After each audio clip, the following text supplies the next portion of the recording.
So ayun, kumusta mga kanonesi? Welcome back sa ating YouTube channel. For today's video mula kay Kalingap Vlog. Sobrang na-curious din ako sa pamagat at thumbnail nito, men. Kasi alam nyo, something na waldas-waldas or whatsoever. So tignan natin kung totoo ba to.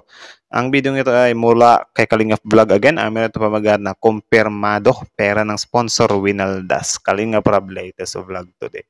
Grabe, ba't may mga waldas-waldas na nangyayari? Totoo ba to, men?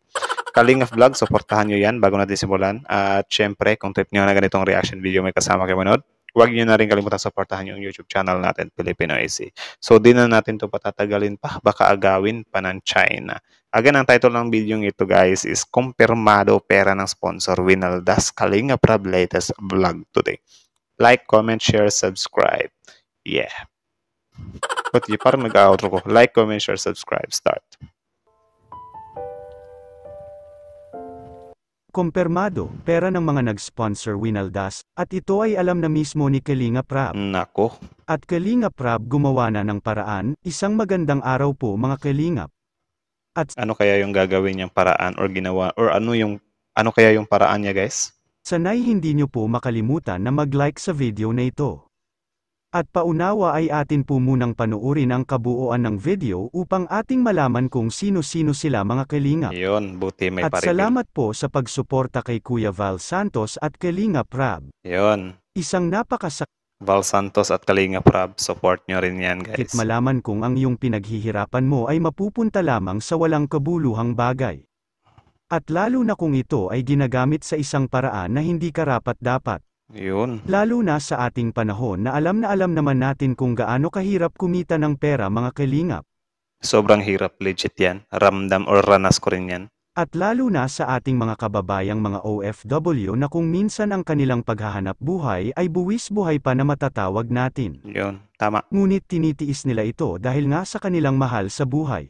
At talagang minsan ay nakikipagsapalaran pa ang ating mga kababayan na mga ibang bansa para lang sa kinabukasan ng ating mga mahal sa buhay. Shout out sa mga OFW natin. Mag-ingat kayo dyan at mabuhay kayo hanggat sa gusto niyo. Tuloy. Maraming salamat din talaga sa mga OFW natin, men.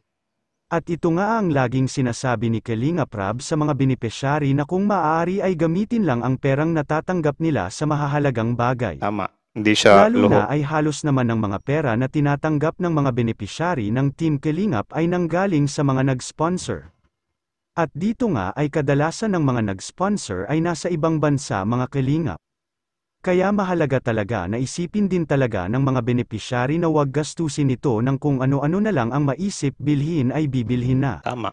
At kung tutuusin ay malaki din po talaga ang tulong ng mga nag-sponsor kay Kalingap Rab, dahil isa sila sa mga katuwang ni Kalingap Rab upang may pagpatuloy ang pagtulong sa mga mahihirap na karapat-dapat na tulungan mga Kalingap.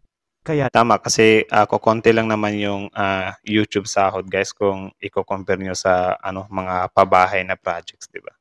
lamang kung minsan ay hindi na napapansin ng ibang mga benepisyari na masasabi natin na para bang umaaboso na po talaga sila at ang pera na kanilang natatanggap na galing pa mismo sa mga nag-sponsor ay niwawaldas. Nako, At ito alam na mismo ni Kalingap Rab mga Kalingap, grabe ang bilis talaga ng radar nitong si Mr. Kalingap Rab, men. Wala talagang lumulusot eh. makikita natin sa video. Kasi ganito po, minsan po meron tayong mga na-scout na akala natin ay karapat-dapat. Pero may mga nagsasend po sa atin ng video na ibang ginagawa po dun sa perang binigay natin. Nako. Kaya minsan po nawawalan din po kami ng gana. So yun, di po lahat ng na-scout namin is talagang 100% karapat-dapat. Parang related pala ito sa natin, men. Yung una nating na-react, Kasi yun, may mga nagsasend sa amin ng video na ganito pala yung ginagawa. Pag wala kami, yung perang binigay namin ay pinang-iinom. Yun po. Pero Grabe. Again, nakomentan na natin to, pero yun, sabihin pa rin natin yung para sa mga hindi nakakita, na yun nga, dapat gamitin nyo sa maayos yung pera na ipinantutulong sa inyo, men. Tuloy. syempre, di na namin pwedeng sabihin kung sino yun. Gawa naman po yun. Chichismis pa namin, di ba? Kaya minsan po, meron kaming mga scout na natatagalan yung pagpunta o minsan bigla na lang natitigil. Pero hayaan niyo po, kinakausap naman po namin, binibigyan namin ng chance. Grabe, no? Saludo pa rin talaga kay Mr. Kalingap Rab. Yun naman din talaga dapat, kapag, yun nga, first time nagkamali na isang tao, especially ganyan na baka first time lang din makahawak ng ganyang pera, di ba? Or yung parang hindi kasi siya hard-earned money kasi ibinigay nga lang, di ba? Or itinulong. Kaya siguro yung taong nakakatanggap parang naano siya ba na, oh, sarap ng pera to. Kumbaga, madali lang din siyang masilaw. Kaysa sa iba din kasi kapag ikaw mismo yung nagpakapagod sa perang yan. Of course, sometimes medyo maano ka ba na, pangiinom ko ba to? Pwede ko na lang ipangkain to ng pinagtrabahuan ko na rin to ng mga 2 days or something like that. So, may pagmumuni-muni kapag sarili mong pera. Pero kapag bigay lang or tulong, yun, parang lang siya, parang napanalunan mo lang sa loto ba? Ika nga nila, pera sa hangin na madali mong nakuha, madali mo lang siyang nakuha, may possibilities na madali lang din siyang maubos, something like that. Kaya talagang dismayado si Kalinga Prab sa mga pangyayaring ito, hirap na nga sa buhay at ang gagawin pa ay ang pera na natanggap nila ay iniinom pa. Tama. Talaga namang nakakawala ng gana ang mga ganitong mga tao. Yun. Ano po masasabi nyo tungkol dito mga Kalingap? Yun.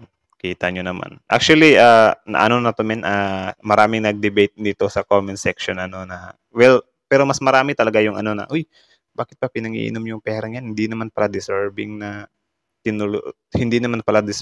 na tulungan yung mga taong yan. Ipangalanan yan para something mapahiya or whatsoever. So, yan, merong mga ganyan nagko-comment.